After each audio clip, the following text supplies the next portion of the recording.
Student, আজকে আমরা অষ্টম শ্রেণীর ফার্স্ট সামেটিভ এক্সামে জিওগ্রাফি থেকে কী কী কোশ্চেন আসার মতো সেগুলো আমরা দেখে নেব। আমরা ক্লাস 8-এর জিওগ্রাফি যে সিলেবাসটা আছে সেই অনুযায়ী কিন্তু রেখেছি। বিভিন্ন স্কুলে হয়তো বিভিন্ন রকম হতে পারে, তবে সমস্ত ক্ষেত্রেই বেশিরভাগ ক্ষেত্রে একই কমন সিলেবাসটা থাকবে। আমাদের প্রথম দ্বিতীয় আর ওদিক থেকে প্রতিবেশী দেশ বলে যে চ্যাপ্টারটা আছে সেটা। চলো সময় নষ্ট না করে আমাদের যে কোশ্চেনগুলো আছে সেগুলো দেখবে এবং তার সাথে কীভাবে অ্যান্সারগুলো লিখতে হয় সেটাও আমরা আলোচনা করব। দেখো, প্রথমে দেখো আমাদের কি আছে, সঠিক উত্তর বেছে নাও। এমসিকিউ থাকে, তোমরা সবাই জানো। এমসিকিউ এর মধ্যে প্রথমে আমি কয়েকটা রেখেছি, যে কোনো 6টা লিখতে হবে তোমাদের। প্রথম কোশ্চেন দেখো কি আছে, ভূত্বক এবং গুরুমণ্ডলের মধ্যে যে রেখাটা আছে সেটাকে আমরা কি বলি? আমাদের যে ইন্টেরিয়ার অফ দ্য আর্থ, ভূত্বকের অভ্যন্তরীণ ভাগের মধ্যে আমরা জানি এরকম করে রেখাগুলো থাকে, তাই তো? তো কটা লেয়ার আছে? 3টে লেয়ার আছে। তো তার মধ্যে ভূত্বক আর গুরুমণ্ডলের মধ্যে যে বিযুক্তি রেখাটা সেটাকে কিন্তু আমরা মোহরবিষিক বলে থাকি। তারপরে দেখো 2 নম্বর কোশ্চেন, কেন্দ্রমণ্ডলের অপর নামটা কি? আমাদের যে কেন্দ্রমণ্ডল আছে সেটার অপর নাম কিন্তু নিফে। নিফে মানে নিকেল তৈরি হচ্ছে এবং এফ দিয়ে কিন্তু ফেরাস অক্সাইড বা লোহা। এস তরঙ্গ 1.3টা কি আছে দেখো, এস তরঙ্গ প্রবাহিত হয় কোন মাধ্যমে? আমরা জানি এস তরঙ্গ থেকে যখন প্রবাহিত হয় সেখানে কিন্তু কঠিন মাধ্যম থাকে। ভূ অভ্যন্তরে যে গলিত শান্ত পদার্থ থাকে, আমাদের যে আগ্নেয়গিরি অগ্নুৎপাতের সময় এই ম্যাগমাটা যেটা বেরিয়ে আসে ভূ অভ্যন্তরে একটা গলিত পদার্থ, সেটা যখন আমরা বাইরে বেরিয়ে আসছে লাভা আকারে, সেটা আমরা জানি। তো ভূ অভ্যন্তরে যে গলিত শান্ত পদার্থটা সেটা কিন্তু আমরা বলি ম্যাগমা। আমাদের কারেক্ট অ্যান্সার কিন্তু ম্যাগমা হয়ে গেল। পরেরটা দেখো, ভূত্বকের ওপরের স্তরটা। আমাদের ভূত্বকের যে সব থেকে ওপরের স্তর আছে, আমরা জানি ভূত্বক আছে, তাই তো?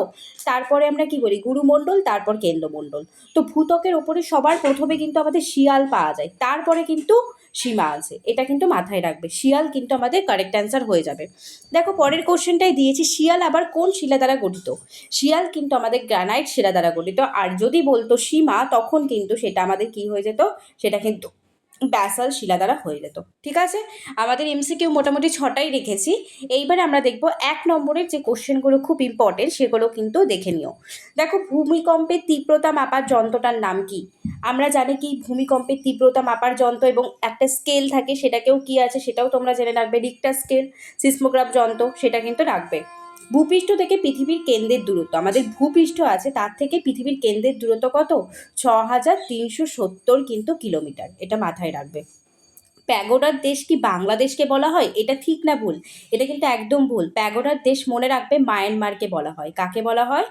মায়ানমারকে কিন্তু আমাদের প্যাগোডার দেশ বলে। ঠিক আছে, নেক্সট দেখো, বাংলাদেশের উচ্চতম শৃঙ্গের নাম কি? বাংলাদেশের উচ্চতম শৃঙ্গ হচ্ছে কেওক্রাডং। এটা যেন মাথায় থাকে। পরের এই 4 নম্বরটা মিস হয়ে গেছে, দেখে নাও। এমন দুটো প্রতিবেশী দেশ যাদের সমুদ্র বন্দর নেই। আমাদের দেখবে অনেক প্রতিবেশী দেশ আছে, তাই না? চায়না, তারপর নেপাল, ভুটান। কিন্তু এরকম দুটো প্রতিবেশী দেশের নাম করো যাদের কিন্তু সমুদ্র বন্দর নেই। সেটা কিন্তু আমাদের নেপাল আর কি হয়ে যাবে? ভুটান হয়ে যাবে। এটা যেন মাথায় থাকে। প্রতিবেশী দেশ থেকে কিন্তু তোমরা ডিটেলসটা খুব ভালো করে পড়বে। পরের 2.6-এ দেখো কি আছে, ভারত এবং শ্রীলঙ্কা কোন প্রণালী দ্বারা বিচ্ছিন্ন হয়েছে? সেটা আমাদের পক প্রণালী দ্বারা বিচ্ছিন্ন হয়েছে। কোন প্রণালী? পক প্রণালী। পরের কোশ্চেনটা দেখো কি আছে, শ্রীলঙ্কার প্রধান নদীটার নাম কি? এটাও তোমরা কিন্তু জেনে রাখবে। নেক্সট আমরা চলে যাবো 2 মার্কসের মধ্যে কি কি কোশ্চেন আসার মতো, সেগুলো খুবই ইম্পর্টেন্ট কোশ্চেনগুলোই রেখেছি। দেখো, সার্ক কাকে বলে? আমরা জানি সার্ক এটা হচ্ছে ভারত আর প্রতিবেশী দেশ থেকে একটা কোশ্চেন। ভারত এবং প্রতিবেশী দেশগুলির সাথে যাতে সম্পর্ক বোঝায় থাকে, তার জন্য কিন্তু এই সার্কটা গঠিত হয়েছিল। এবং সার্কের অন্তর্ভুক্ত দেশগুলো অবশ্যই মাথায় রাখবে কতগুলো দেশ আছে এবং তার সদর দপ্তর কোথায়? নেপালের কাঠমান্ডু। তোমরা যদি এরকম করে পুরোটা লেখো, পুরো 2 মার্কস 2তে 2ই পাবে। পরের কোশ্চেন দেখো কি আছে, ভারতের উপমহাদেশ কাকে বলে? আমাদের যে ভারত মহাদেশ এবং তার যে প্রতিবেশী দেশগুলো আছে, তাই না? সেই প্রতিবেশী দেশগুলো, এটা একটা না, এখানে একটা প্রতিবেশী দেশগুলো মানে ভারত এবং প্রতিবেশী দেশ যেমন নেপাল, ভুটান এরকম আছে, সেইগুলো আমাদের কিন্তু সামাজিক মিল আছে, তাই না? তো ভারতের আমাদের আয়তন কিন্তু খুবই বড় এবং তার কেন্দ্রবিন্দুই কিন্তু ভারতকে কেন্দ্র করে এই উপমহাদেশটা গড়ে উঠেছে। তাই আমরা বলতে পারি ভারত এবং তার প্রতিবেশী দেশগুলো মিলিয়েই কিন্তু আমাদের এই ভারতীয় উপমহাদেশটা তৈরি হয়েছে। এই রকমভাবে যদি তোমরা লেখো, তোমরা কিন্তু ফুল মার্কসটাই পাবে। এবারে দেখো, ভারতের প্রতিবেশী দেশ কাকে বলে? এই মাত্র আমি বললাম ভারতের প্রতিবেশী দেশ বলতে তুমি জানো 7খানা প্রতিবেশী দেশ আছে, বাংলাদেশ, নেপাল, চীন, মায়ানমার, পাকিস্তান, আফগানিস্তান, ভুটান, শ্রীলঙ্কা, মালদ্বীপ। ঠিক আছে, তো এই প্রতিবেশী দেশগুলো কিন্তু মিলেই আমাদের ভারতের প্রতিবেশী দেশ। এইবারে দেখো নেপালের পর্যটন শিল্পটা আলোচনা করব। এখানে দেখো আমি দিয়ে দিয়েছি নেপালের পর্যটন শিল্প বিশেষ করে বিদেশি মুদ্রা আহরণের একটা বৃহত্তম উৎস। পৃথিবীর 10টা উঁচু পর্বতশৃঙ্গের মধ্যে নেপালে অবস্থিত। সারা পৃথিবীর পর্বতারোহীরা কিন্তু নেপালেই পর্বত আরোহণে আসে। ঠিক আছে, কাঠমান্ডু, পোখরা, লুম্বিনী এগুলো কিন্তু নেপালের এক একটা দর্শনীয় স্থান। এটাই আমাদের পর্যটন শিল্প নামে পরিচিত।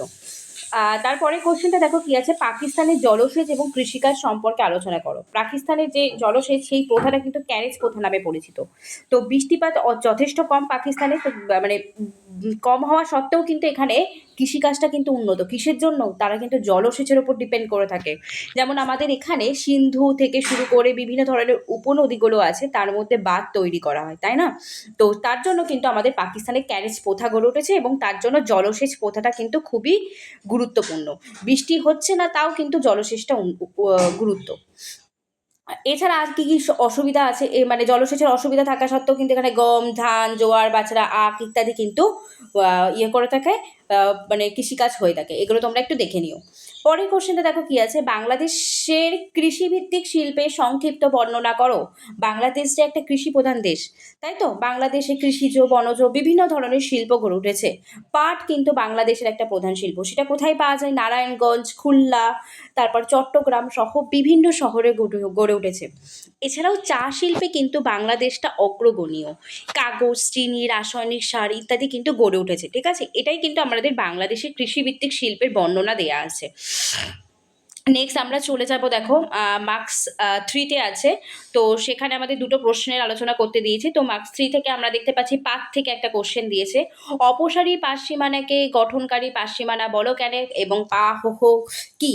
আমরা জানি দুটো পার্ট যখন থাকে তখন একটা এদিক থেকে ওদিকে সরে যায় আর একটা মুখোমুখি সংঘর্ষ হয়, তাই না? যখন মুখোমুখি সংঘর্ষ হয় সেটাকে বলবো আমরা অভিসারী, আর যখন পাতের ইয়েগুলো দুদিকে চলে যায় সেটাকে আমরা বলবো গঠনকারী বা অপসারী পার্শ্বসীমানা, তাই তো? এবং এখানেই কিন্তু আমাদের মধ্য আটলান্টিক শৈলশিরা তৈরি হয়। মানে গঠনকারী বললেই আমাদের কোন শৈলশিরা তৈরি হচ্ছে? মধ্য আটলান্টিক বা নতুন ভূত্বক তৈরি হচ্ছে। ঠিক আছে, এইটুকুনি লিখলে তোমরা হয়ে যাবে এবং বৈশিষ্ট্যও দিতে পারো, অসুবিধা নেই। পা হো কি এবারে? আমরা জানি হাওয়াই দ্বীপপুঞ্জের আগ্নেয়গিরি থেকে অত্যন্ত একটা পাতলা লাভা বাইরে বেরিয়ে আসে। এই লাভাটাকেই কিন্তু অনেকটা দূরে যখন প্রবাহিত হচ্ছে তখন তাকে পা হো। আরেকটা টার্ম আছে কিন্তু সেটা কিন্তু বেশি দূর প্রবাহিত হয় না। এটা মাথায় রাখবে, পা হোটা কিন্তু পাকানো দড়ির মতো হয় এবং এটা অনেকটা দূরে প্রবাহিত হয়ে থাকে। ঠিক আছে, চলো নেক্সট কোশ্চেন দেখো কি দিয়েছে। ভূমিকম্প থেকে রক্ষা পেতে কি কি করা উচিত? মানে ভূমিকম্প থেকে, ধরো ভূমিকম্প আসবে, সেই সময় মানে ভূমিকম্প এলে বা এই ভূমিকম্পের পূর্বের ব্যবস্থাপনা বা মানে ভূমিকম্প আসলে কি করবে বা ভূমিকম্পের পরবর্তী এই ব্যবস্থাপনাগুলো কিন্তু দেখে রাখবে। তো ভূমিকম্প এসে গেছে তখন তো তুমি যদি আসে তখন কি কি নেবে? তখন তুমি একটা বাইরে বেরিয়ে খোলা জায়গায় দাঁড়াবে। ভূমিকম্পের সময় ঘর থেকে বেরিয়ে আসা সম্ভব না হলেও শক্ত টেবিল বা আসবাবের নিচে ঢুকে পড়বে। বাড়ি থেকে বেরাবার আগে সম্ভব হলে টর্চ, শুকনো খাবার, জল ইত্যাদি নেবে। ভূমিকম্প চলাকালীন বহুতল বাড়ির ঝুল, বারান্দা, লিফট ইত্যাদি কিন্তু ব্যবহার করবে না। আমাদের রিসেন্টলি কিন্তু অনেকগুলো ভূমিকম্প হয়ে যাচ্ছে, তো সেইগুলো ক্ষেত্রে তোমরা মাথায় রেখে ভূমিকম্পের জন্য সতর্কতা অবলম্বন করতে পারো। পরের কোশ্চেন দেখো কি আছে। ভূমিকম্পের যে 3টে তরঙ্গ আছে, PLS ওয়েভ আছে, সেই ওয়েভগুলো কি এবং তার বৈশিষ্ট্য আলোচনা করতে দিয়েছে। আমাদের জানি প্রাথমিক তরঙ্গ আছে, সেকেন্ডারি, আর একটা হচ্ছে লি ওয়েভ আছে, সারফেস ওয়েভ যেটাকে বলি। তো প্রাইমারি ওয়েভটা আমরা জানি 3টে মাধ্যমেই যায়। যে সেকেন্ডারি ওয়েভটাকে আমরা কি বলে থাকি আর সেটা দেখবে এবং সেটা ওপর নিচে ওঠানামা করে থাকে এবং লাস্ট হচ্ছে পৃষ্ঠ তরঙ্গ। এটা তোমরা দেখে নেবে, ঠিক আছে? দেখে নাও। পরের কোশ্চেন কি আছে, এইরকম করে লিখলেই কিন্তু ফুল মার্কসটা পাবে যদি বৈশিষ্ট্য দেয়, এরকম করে লিখবে। পরের কোশ্চেন দেখো কি আছে, আগ্নেয়গিরি শ্রেণীবিভাগ। আমাদের জানি আগ্নেয়গিরি কতগুলো ভাগে ভাগ করা যায়। তো প্রথম হচ্ছে সক্রিয় আগ্নেয়গিরি। দেখো কি দিয়েছে, সিসলি দ্বীপের এটনা, লিপারি দ্বীপের স্টুম্বলি হয়ে গেছে এটা, হাওয়াই দ্বীপের মৌনা লোয়া। তো সেখানে ভারতের ব্যারেন, এই প্রকার কিন্তু সক্রিয় আগ্নেয়গিরি। সক্রিয় আগ্নেয়গিরি মানে হচ্ছে যে আগ্নেয়গিরি থেকে সৃষ্টি হওয়ার পর অবিরামভাবে অগ্নুৎপাত ঘটেই চলেছে, মানে হতেই থাকে। এটা একটা দু প্রকার বলতে পারো, একটা সবিরাম আগ্নেয়গিরি, একটা অবিরাম আগ্নেয়গিরি, ঠিক আছে? তো এটাকে আমরা মানে যেটা আমাদের এখনো বর্তমানে আগ্নেয়গিরি অগ্নুৎপাত হয় সেটাকেই আমরা সক্রিয় আগ্নেয়গিরি বলবো। আর সুপ্তটা বুঝবে কি করে? সুপ্ত মানে হঠাৎ করে মানে সক্রিয় হলো, সেটাকে আমরা সুপ্ত আগ্নেয়গিরি বলবো। উদাহরণ অবশ্যই দেখে রাখবে, ইন্দোনেশিয়াতে লক্ষ্য করা যায়, জাপানের ফুজিয়ামাতে। আরেকটা আছে মৃত আগ্নেয়গিরি, মানে এই আগ্নেয়গিরিগুলো অতি প্রাচীনকালে বিস্ফোরণ ঘটিয়েছে, কিন্তু এখন আমাদের বলতে পারো ভবিষ্যতে অগ্নুৎপাত হওয়ার সম্ভাবনা নেই বলতে পারো। এবং ভারতের ব্যারেন আগ্নেয়গিরিতে কিন্তু এরকম আবার অগ্নুৎপাত দেখা যাচ্ছে, তো মৃত আগ্নেয়গিরি, কিন্তু ভারতের ব্যারেনটাকে কিন্তু আমরা সক্রিয় আগ্নেয়গিরির মধ্যে ধরে থাকি। 5 নম্বরের মধ্যে দেখো একটা কোশ্চেন রেখেছি, কি আছে দেখো 5 নম্বরের কোশ্চেনটার মধ্যে কি কি আছে, যে কোনো দুটো প্রশ্নের উত্তর দাও বলেছে। শিলা থেকে মাটি কিভাবে সৃষ্টি হয় এবং ছোটনাগপুর মালভূমি অঞ্চলকে ভারতের খনিজ ভাণ্ডার বলে কেন? আরেকটা কোশ্চেন আছে, চিত্রসহ শিলাচক্র আলোচনা করো। দেখো তোমাদের টেক্সট বুকের যে 24 পেজটা আছে, সেই পেজের মধ্যে কিন্তু আমাদের শিলাচক্র খুব সুন্দর করে বুঝিয়ে দিয়েছে।